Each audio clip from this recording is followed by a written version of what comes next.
তো এই পর্যায়ে আমরা দেখব যে পিডিও। তো পিডিও জিনিসটা কি? PHP data object. তো এটা অ্যাকচুয়ালি বিভিন্ন ডাটাবেস ইঞ্জিনের সাথে কাজ করার জন্য আপনাকে একটা লাইট ওয়েট ইন্টারফেস দেবে। তো এটা সবচেয়ে বেশি পপুলার হলো যে কারণে, সেটা হলো এটা অ্যাকচুয়ালি ডাটা অ্যাক্সেস লেয়ারের মতো কাজ করে এবং সেম ফাংশন ব্যবহার করে আপনি কি করতে পারবেন, সমস্ত ডাটাবেস ইঞ্জিনের সাথে আপনি কাজ করতে পারবেন। এটাই হলো এর বিশেষত্ব। যেমন ধরুন আপনি বিভিন্ন ড্রাইভার আপনি ইউজ করতে পারছেন, মাইস্কোয়াল, তারপরে ইউজ করতে পারছেন কি এসকিউএলাইট, ওরাকল, এরকম। তো পিডিও নিয়ে আপনি কিভাবে কাজ করবেন এবং কিভাবে কানেকশন তৈরি করবেন, আমি জাস্ট আজকে এই পর্বে এই জিনিসটা আমি দেখাবো। তার পরবর্তী পর্বে আমরা সামনের দিকে আগাবো। তো আমরা এগুলো নিয়ে কাজ করেছিলাম এর আগে। ধরুন আমরা এখন আমাদের সবকিছু আমরা রিমুভ করে দিচ্ছি। এগুলো এগুলো আমাদের দরকার নেই, আমরা নতুন করে এখন করব। হ্যাঁ, তো আমরা পিডিও নিয়ে কাজ করছি। তো এখন যে কাজটি করব আমরা, যেমন ধরুন আমরা যে ডাটাবেসটা নিয়ে কাজ করব, যেমন এই যে আমাদের একটা ডাটাবেস আছে এখানে, তাই না? এই যে ইউজার ডাটা নামে কি একটা ডাটাবেস আছে। তো এখানে আবার টেবিল ইউজার নামে কি আমাদের একটা টেবিল আছে। আমরা জাস্ট এটা নিয়ে কাজ করি। হ্যাঁ, তো আমাদের ডাটাবেসের নাম হলো কি ইউজার ডাটা, তাই না? তারপরে টেবিলের নাম হলো কি টিভিএল ইউজার। ওকে, ফাইন। তো আমরা এই পর্যায়ে কানেকশনটা তৈরি করব। তো এর জন্য ধরুন আমি প্রথমে কি লিখলাম, একটা ভেরিয়েবল নিলাম যে ডিএসএন। ওকে, ডিএসএন। তো ডিএসএন জিনিসটা কি? ডিএসএনটা হলো ডাটা সোর্স নেম। আপনি বিভিন্ন ডাটাবেজের সাথে কানেকশন তৈরি করার জন্য আপনি কি করবেন, ডিএসএনটা ব্যবহার করবেন। তো এটা কিভাবে ব্যবহার করবেন এই যে এখনই আমি দেখাচ্ছি। যেমন ধরুন আমি কি করলাম, এরকম লিখলাম। তো লেখার পরে আমরা এখন কি নিয়ে কাজ করছি, মাইএসকিউএল নিয়ে কাজ করছি। সাপোজ আমরা মাইএসকিউএল লিখলাম। তারপরে ধরুন আপনি লাইট নিয়ে কাজ করছেন, আপনি লাইট এখানে লিখলেন। ওকে, তারপরে ধরুন আপনি এখানে লিখবেন যে DB name. DB name equal to আপনার ডাটাবেজের নাম কি। এখন আমি দেখে আসি, আমার ডাটাবেজের নাম হলো কি ইউজার ডাটা, তাই না? তো আমি এখানে লিখবো যে ইউজার ডাটা গেল। তারপরে আপনার হোস্ট নেম ইকুয়াল টু আপনার হোস্ট নেমের নাম কি। এখানে আপনি কি হোস্ট নেমের নামটা লিখবেন। যেমন আমার হোস্ট হলো কি লোকাল হোস্ট, অথবা আপনি কি আইপি দিতে পারেন। ওকে, লোকাল হোস্ট, চলে এটা কোটেশন হবে একটা। তো কোটেশন হবে একটা, এখানে কোটেশন দিলাম। আর এখানে আপনি কোলন দিলেও দিতে পারেন, না দিলেও দিতে পারেন, আপনার ইচ্ছা। তো ইউজার লিখলাম আমি। তো ইউজার সাপোজ আমার ইউজার হলো কি রোড, তাই না? আমি দিলাম যে রোড। তারপরে ধরুন আমি লিখলাম যে পাসওয়ার্ড। তো পাসওয়ার্ড কি, আমার তো কোনো পাসওয়ার্ড নেই, আমি পাসওয়ার্ড দেইনি, জাস্ট আমি কি রাখলাম, খালি রাখলাম। ওকে, তো এখন আমরা জাস্ট কি করব, একটা ট্রাই ক্যাচ একটা কি ব্লক নেব। তো আমরা ট্রাই ক্যাচ একটা ব্লক নিলাম। ট্রাই ক্যাচ ব্লকের মধ্যে আমরা যে কাজটি করব, আমরা পিডিও ক্লাসের একটা অবজেক্ট তৈরি করব। পিডিও, তো পিডিও ক্লাসের কি একটা অবজেক্ট তৈরি করলাম। তো অবশ্যই আমরা কি করি, একটা ভেরিয়েবলের মধ্যে এগুলো রাখি, তাই না? তো এটা আমরা একটা ভেরিয়েবলের মধ্যে রাখলাম। সাপোজ আমরা কি করি, ডিভি দেই, অথবা আমরা এখানে দিলাম কি পিডিও দিলাম। ওকে, পিডিও ভেরিয়েবলের মধ্যে এখানে রাখলাম। তো যেহেতু আমি কি করছি, এটার অবজেক্ট আমি তৈরি করলাম পিডিও ক্লাসের, তাই না? তো এর কনস্ট্রাক্টরে আমাকে কি করতে হবে, আমার যে এই যে ভ্যালুগুলো আছে, ভ্যালুগুলো অ্যাসাইন করে দিতে হবে এর কনস্ট্রাক্টরের মধ্যে। প্রথমে আমি কি নিলাম, আমি ডিএসএন নিলাম। ওকে, ডিএসএন, আমি ডিএসএনটা দিলাম। তারপরে ধরুন আমার ইউজার আছে, তাই না? আমি ইউজারটা এখানে দিলাম। এখনই দেখাচ্ছি বিষয়গুলো। তারপরে ধরুন পাসওয়ার্ড আছে, কি করলাম, আমি আমার পাসওয়ার্ডটা এখানে দিলাম।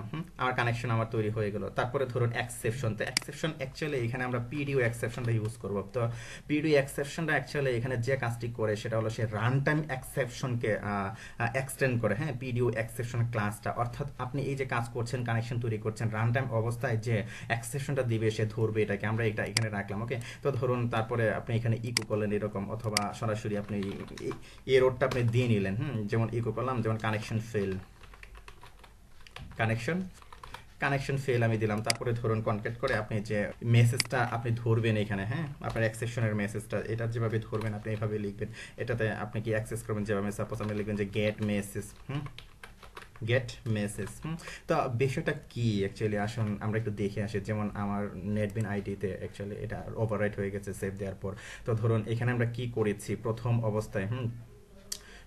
অবস্থায় কিন্তু আমরা কি করেছি, যে পিডিও ক্লাসের কিন্তু একটা অবজেক্ট তৈরি করেছি, তাই না? তো পিডিও ক্লাসের অবজেক্ট তৈরি করার সময় আমি আমার এর কনস্ট্রাক্টরের মধ্যে আমি কি করেছি, আমি এই ভ্যালুগুলো অ্যাসাইন করে দিয়েছি। আমার কানেকশন, আমার ডাটাবেস অর্থাৎ ডিএসএন, হ্যাঁ, তারপরে ইউজার পাসওয়ার্ড অ্যাসাইন করে দিয়েছি। হ্যাঁ, এই যে আমি যদি এখন আমার পিডিওতে আমি ঢুকি, এই যে দেখুন তার কনস্ট্রাক্টরের মধ্যে কি এখানে অ্যাসাইন হয়ে গেছে। এই যে সে কিন্তু ডিএসএন ধরছে, ইউজার নেম ধরছে, পাসওয়ার্ড ধরছে। এটা অপশনাল, যদি আরও কিছু থাকে তখন এটা আসবে অপশনস, এগুলো অপশনাল। ওকে, তো এই যে এখানে দেখুন যে pdu.php অর্থাৎ পিডিও ক্লাসের এক্সটেনশিয়েট করার সময় পিডিও ক্লাসকে, হ্যাঁ, তখন আমি কি করেছি আর কনস্ট্রাক্টর আমি কি করেছি ভ্যালুগুলো অ্যাসাইন করে দিয়েছি। তারপরে এই যে দেখুন পিডিও এক্সেপশন, এটা অ্যাকচুয়ালি আমি আগে বলেছি এই ক্লাসটা রান টাইম এক্সেপশন ক্লাসকে কি করে, রান টাইম এক্সেপশনকে সে কি করে এক্সটেন্ড করছে। এই যে দেখুন সে কি করছে পিডিও এক্সেপশন এক্সটেন্স কি রান টাইম এক্সেপশনকে কি করছে সে কি করছে এক্সটেন্স করছে। ওকে, তো আশা করি বুঝতে পেরেছেন বিষয়গুলো। এতগুলো হয়তো আপনাদের বোঝানোর মানে কোনো প্রয়োজন পড়ে না, তারপরে এগুলো দেখবেন আপনারা। তো গেল, আমরা কি করলাম কানেকশনটা দিলাম, তো কানেকশনটা দিলাম, সেভ দিলাম। সেভ দেওয়ার পর এখন ধরুন আমরা যদি আমাদের এটাকে রিফ্রেশ করি, অলরেডি কোনো এরর দেখাচ্ছে না, তার মানে কি কানেকশন হয়ে গেছে। তো অলরেডি আমরা বলে দিতে পারতাম যে সাকসেসফুল এই ধরনের কিছু থাক, আমরা এরকম করছি না। ওকে ফাইন। তো এখন আমরা ধরুন আমরা যদি একটা কুইরি চালাই, যেমন আমরা কি করেছি, আমরা পিডিওতে আমরা কানেকশনটা রেখেছি, তাই না, আমরা এই ভেরিয়েবলের মধ্যে সাপোজ আমি এখানে একটা কুইরি লিখলাম যে কুইরি ফাংশনের মধ্যে আমরা কি করি সাধারণত, আমরা কি করি, আমরা এরকম এসকিউএল আমরা কি করি কুইরিটা এভাবে লিখি, তাই না। তো এসকিউএল এর মধ্যে আমি এখানে লিখলাম যে সিলেক্ট, তারপরে লিখলাম যে অল অর্থাৎ স্টার, আমি লিখলাম যে ফর, তো টেবিল TBL ইউজার, তাই না। আমাদের টেবিলের নামটা কি একটু দেখে আসি, আমাদের টেবিলের নামটা হলো এখানে এই যে TVL ইউজার আমাদের টেবিলের নাম। Okay fine. তো select all form TVL user থেকে কি আমি সব কিছু সিলেক্ট করলাম। তারপরে এই যে কুইরিটা আমরা কি করবো, এই যে আমরা প্রিফার স্টেটমেন্টটা কি আমরা পড়ে দেখাচ্ছি, হ্যাঁ, পরবর্তী পর্বে আমরা কি করলাম যে আমরা সাধারণ কোয়েরিটা জাস্ট আমরা এই পর্যায়ে দেখছি, হ্যাঁ, আমরা কাজগুলো কিভাবে করতে হয় আমরা শুধু কাজগুলো দেখছি। ওকে ফাইন। তো এখন ধরুন আপনি কি করছেন, এটাকে আমরা সাপোজ ধরুন আমরা রাখলাম যে আরেকটা ভেরিয়েবলের মধ্যে সাপোজ রাখলাম যে আমি কি আমি রেজাল্টের মধ্যে এখানে রাখলাম।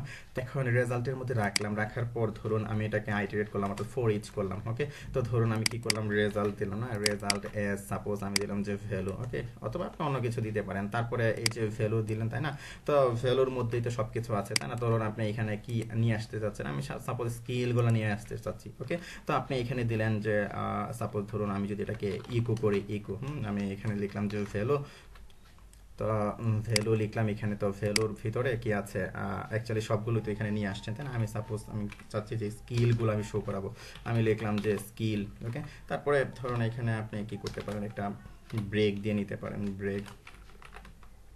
আমি কি করলাম, একটা ব্রেক এরকম দিয়ে নিলাম। ওকে, তারপরে কি করলাম, সেভ দিলাম। তো সেভ দেওয়ার পর আমি কি করলাম, আমার এখানে এক্সিকিউট করলাম আমার স্ক্রিপ্টটাকে। এই যে দেখুন জাভা পিএইচপি কি সবগুলো ভ্যালু কি চলে আসছে। তো আশা করি বুঝতে পেরেছেন যে কিভাবে কানেকশনটা দিতে হয়, হ্যাঁ, কিভাবে আপনি কি করবেন এই যে ডিএসএন এর মধ্যে, হ্যাঁ, ডাটা সোর্স নেমের মধ্যে অ্যাকচুয়ালি আপনি যে ধরুন আপনি মাইএসকিউএল নিয়ে কাজ করছি, আমি মাইএসকিউএল দিলাম, আপনি এসকিউএলাইট নিয়ে কাজ করলে আপনি এসকিউএলাইট দিবেন, জাস্ট এরকম। তারপর কি করলেন, আপনি পিডিও ক্লাসের একটা অবজেক্ট তৈরি করলেন, তাই না। তো ইনস্ট্যান্টিয়েশন করার সময় আপনি কি করলেন, আপনার যে ভ্যালুগুলো আছে সবগুলোকে পাস করে দিলেন, আর সে কি করলো, এটাকে ধরলো, তার যে প্যারামিটার আছে, হ্যাঁ, তার প্যারামিটার দিয়ে সে কি কনস্ট্রাক্টরের মধ্যে সে কি ধরলো, তাই না। এই যে পিডিও ক্লাস, হ্যাঁ, পিডিও.পিএইচপি সে এখানে ধরলো। তো ধরার পর কি সে ভ্যালুগুলো অ্যাসাইন করে দিল। তারপরে আপনি কি করলেন, এই যে পিডিও এক্সেপশন অর্থাৎ রান টাইম এক্সেপশনকে সেই এই ক্লাসটা কি করে এক্সটেন্ড করে, হ্যাঁ, আমি ট্রাই কেছে ব্লক দিয়ে আপনি কি এটা করলেন। তারপর কিভাবে কুইরি করতে হয় অ্যাকচুয়ালি জেনারেল যে প্রসেসগুলো আমরা এটা দেখলাম। তো ওকে ফাইন, ধন্যবাদ।